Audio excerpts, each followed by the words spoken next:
গৌৰৱ গগৈ আৰু ৰকিবুল হুছেইন এই দুইজনে কংগ্ৰেছ পাৰ্টি এফালৰ পৰা শেষ কৰি যাব। গতিকে তেওঁলোক দুজন কংগ্ৰেছত থাকিলে বিজেপিৰ লাভ, যেনেকৈ ৰাহুল গান্ধী কংগ্ৰেছত থাকিলে মোদী সদায় প্ৰধানমন্ত্ৰী হ'ব। ৰকিবুল হুছেইন আৰু গৌৰৱ গগৈ যিমান দিন কংগ্ৰেছত থাকে অসমত বিজেপি চৰকাৰ ইমান দিন হৈ থাকিব। মই ইমান ডেষ্ট্ৰাকটিভ পলিটিচিয়ান মই জীৱনত দেখা নাই। দুটা চিট দিলেনো কি আছিলে, অলপ যুঁজখন হ'লহেঁতেন।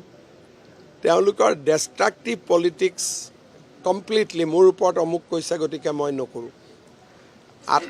মানে নিজৰ ওপৰত গৌৰৱ, অহমিকা, অহংকাৰ। সেইকাৰণে মই দেখিছোঁ যে দেউতাক আফটাৰ অল এজন জনা ব্যক্তি আছিল, ভৱিষ্যত দেখা পোৱা ব্যক্তি আছিল।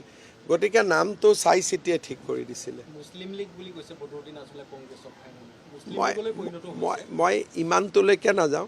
মই এটাই কথা ক'ব খোজোঁ যে এই দুইজন ব্যক্তি যিমান দিন কংগ্ৰেছত থাকিব বিজেপি সিমান দিন ক্ষমতাত থাকিব।